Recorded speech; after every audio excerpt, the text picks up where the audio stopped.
Wake that ass up. Early in the morning. The Breakfast Club.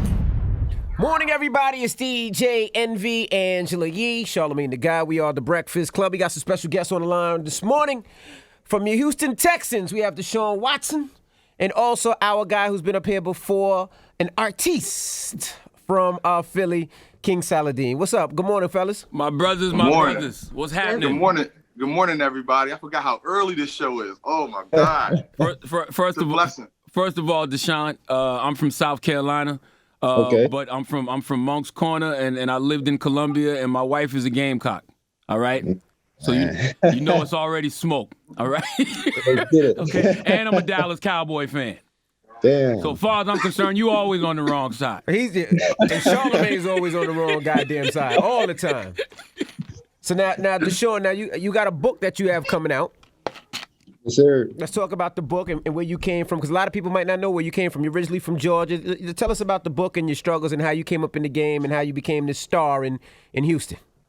Yeah, man. The biggest thing for my book, man, I just wanted to kind of get my story, my documentary out, my testimony out in a different way. I've been filming a lot of different things through high school, through college, and through the NFL, just kind of about my life and stuff. But I want to get the true facts and true stories out to people that wouldn't, watch sports all the time. So for me, I grew up in Gainesville, Georgia, which is like northeast, about 40 minutes outside of Atlanta, in the boonies and the sticks.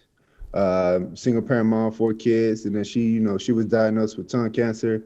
We're blessed to get a Habitat home for work done, things like that. But, she can, my mom, she can never eat like solid foods again. So, wow. But for her, she was, pretty much on her deathbed. And me and my older brother was the ones that kind of, we were about to drop out of school, but she told us to keep sticking to what we were dreaming for and things like that. And so, we just had to hustle, man, and really just late night, go get it and really make sure that we keep food on the table, bills paid. And that's really my story. And I met with, Dabo. He was the first one to offer me a scholarship at that time. So I took it. I didn't want that opportunity to fade away, depending on what I was going on. And I stuck with it and ended up here. You definitely made the most of it. How did you stay mentally sane during that whole period, knowing your mom was going through it? Man, it was tough, man. And I think my homies was the biggest thing. My homies, and I had a couple coaches, but my homies, they really stayed there with me. Most people, that kind of fade away or that, worry about themselves. But my dogs, man, they made sure that I stayed straight. I stayed focused on football and my books and kept me out of the trouble, kept me out of the street life. So, I really appreciate them boys. Now, I know that, you're very successful, but one thing I realize and that, I've known you for is you do a lot of giving back. I mean, between the rallies and between feeding the people in Houston and doing so much. Where does that come from? Because you do more than a lot of other people do. Yeah, man, I really, of course, my mom, but really myself, man, I just seen how it changed my life.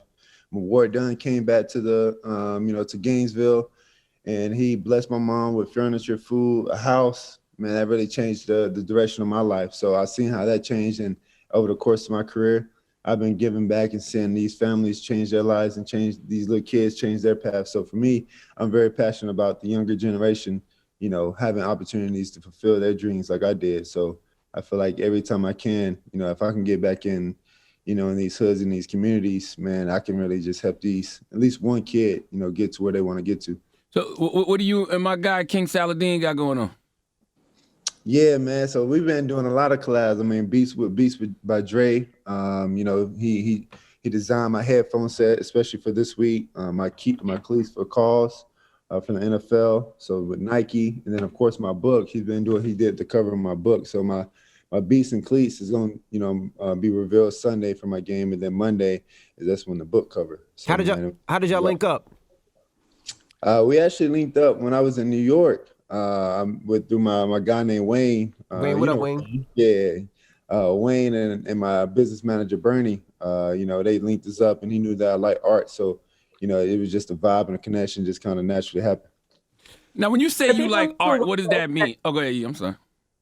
I was going to say for people that want to get into art, because that's something that I know right now I've been trying to figure it out, right? To how do you know what to invest in, what pieces to buy? And we've had King Saladeen on before also. So how did you first start getting into art? Mine was like 2 years ago. I got invited down to the Miami Art District down there. And, I just kind of, I always kind of knew I liked, different type of designs and things like that. But once I went down there, that's when I was like, man, these pieces, mean so much.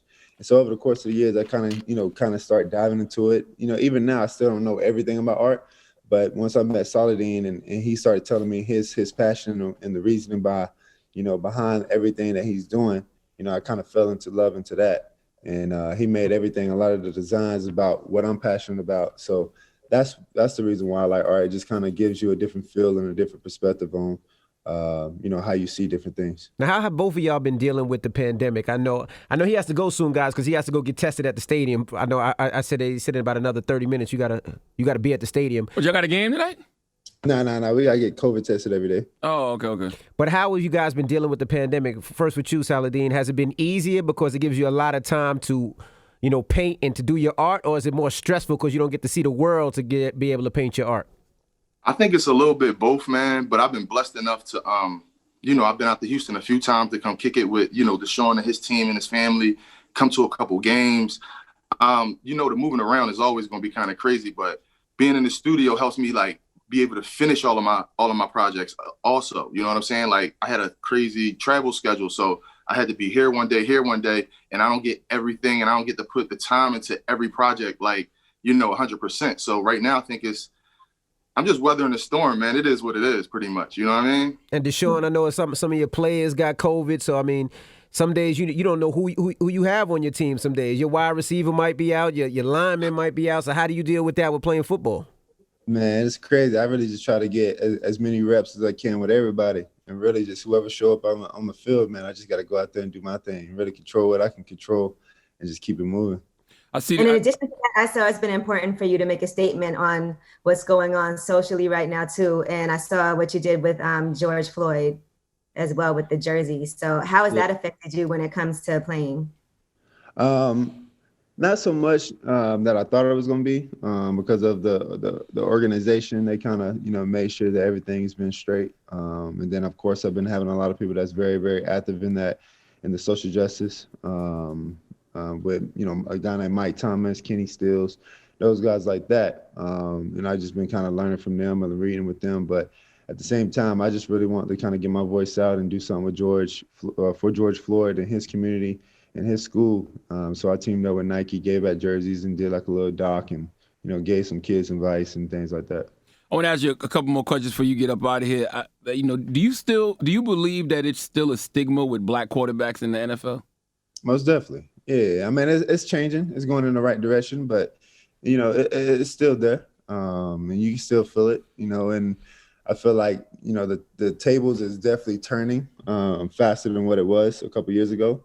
But, you got guys that, like Cam, you know what I'm saying? They still holding him back, for the great and positivity things he's doing. But you got guys like me, Pat, Russell, Colin Murray, that's doing, big things that's kind of, keeping that pedestal on top. Do you feel it's an expiration date with black quarterbacks? Meaning like they don't be in the league long for whatever reason, or, they phase them out? Nah, not no more. I think it's in the right direction. I think that's what everyone wants right now. Mm-hmm. I saw a lot of people from Detroit were donating to your foundation just recently. You got that coach fired, DeShaun. You got that coach fired, bro. Hey, I just had to do what I had to do, man. Yeah, we was down bad, so we had to get a win on national TV. I know you got to go, but there's a young girl in Houston that I wanted to talk to you about. Her name is young Chianne. She's originally from Atlanta, and I believe she's like, I want to say 12, 13, and she's having brain surgery. She has brain cancer, I believe, and they moved her to Houston because Houston has one of the best hospitals for children, and she's been there for the last couple of months. And I want to really do something with her, and I know you're big on giving back, because I know we're going to do like some type of, I don't know if we're going to do a drive, a giveaway, but I know her family's been living up there, and I think in an Airbnb or in a hotel, and I want to do something to really help this young lady out, and she needs a lot of help. So I'm gonna be coming to you for some help for that, because she needs a little help, and I know you into all helping the kids, and that'll be a big one for her. Yeah, I'm in that too, man. I'm in that too. Envy, man. I want to be a part of that, man. If you see, like, I know Cardi B posted about it. Trader Truth is always with her. DJ Feezy's always with her. You see all the celebrities, Little Duval. Everybody's trying to help, but, you know, she's had a bunch of surgeries, and they just need help. They need prayers. So I know she's in Houston right now, and I just want to help her out as much as possible. So, King Saladeen, it'd be dope if we did some kind of art and even gave it away to somebody, you know, to the highest bidder.